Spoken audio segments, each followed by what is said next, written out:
ಕೊಪ್ಪಳ ತಾಲೂಕಿನ ಇರಕಲಗಡ ಗ್ರಾಮದಲ್ಲಿ ಮುಂಗಾರು ಹಂಗಾಮಿಗೆ ರೈತರಿಗೆ ಅನುಕೂಲ ಕಲ್ಪಿಸುವ ಉದ್ದೇಶದಿಂದ ರಿಯಾಯಿತಿ ದರದಲ್ಲಿ ಬಿತ್ತನೆ ಬೀಜ ವಿತರಿಸುವ ಕಾರ್ಯಕ್ರಮಕ್ಕೆ ಶಾಸಕ ಜಿ ಜನಾರ್ದನ ರೆಡ್ಡಿ ಇಂದು ಚಾಲನೆ ನೀಡಿದರು.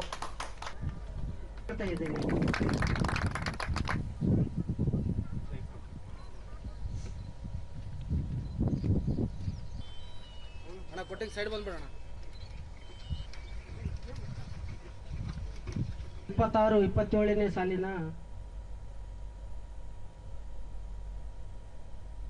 ಬಳಿಕ ಅವರು ಇರಕಲಗಡ ಗ್ರಾಮದಲ್ಲಿ 1 ಕೋಟಿ ರೂಪಾಯಿ ವೆಚ್ಚದಲ್ಲಿ ರೈತ ಸಂಪರ್ಕ ಕೇಂದ್ರದ ಕಟ್ಟಡ ಗೋದಾಮು ನಿರ್ಮಿಸಲಾಗುವುದು, ಮುಂದಿನ ವರ್ಷದೊಳಗೆ ಕಟ್ಟಡ ಕಾಮಗಾರಿ ಪೂರ್ಣಗೊಳಿಸಲು ಕ್ರಮ ಕೈಗೊಳ್ಳಲಾಗುವುದು, ಸಿರಿಧಾನ್ಯಗಳ ಬಳಕೆಗೆ ಜನರು ಆದ್ಯತೆ ನೀಡುವ ಮೂಲಕ ಉತ್ತಮ ಆರೋಗ್ಯ ಕಾಪಾಡಿಕೊಳ್ಳಬೇಕು ಎಂದರು.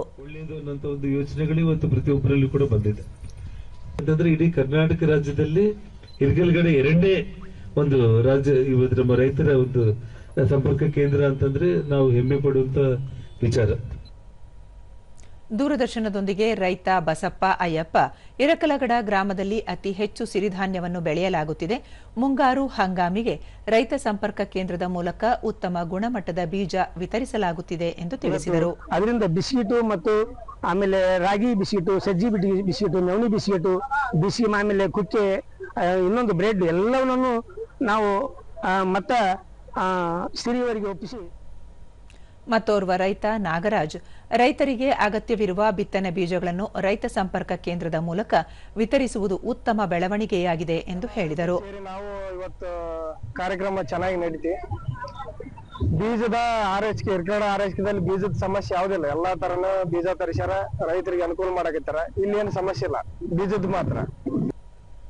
ಕೃಷಿ ಸಖಿ ಶೋಭಾ ಮುಂಗಾರು ಹಂಗಾಮಿಗೆ ರೈತರಿಗೆ ಅನುಕೂಲ ಮಾಡಿಕೊಡುವ ಉದ್ದೇಶದಿಂದ ಸಜ್ಜೆ, ಜೋಳ, ತೊಗರಿ ಸೇರಿದಂತೆ ವಿವಿಧ ಬಿತ್ತನೆ ಬೀಜ ವಿತರಿಸಲಾಗುತ್ತಿದೆ ಎಂದು ಹೇಳಿದರು. ನಮ್ಮ ರೈತರಿಗೆ ತುಂಬಾ ಒಳ್ಳೆದಾಗ್ಲಿ ಅಂತ ನವಣೆ ಸಿಗುತ್ತೆ, ಸಜ್ಜೆ, ನವಣೆ, ಸೂರ್ಯಕಾಂತಿ, ತೊಗರಿ, ಮೆಕ್ಕೆಜೋಳ, ಸಾವಯವ ಎಲ್ಲಾನು ಸಿಗುತ್ತೆ.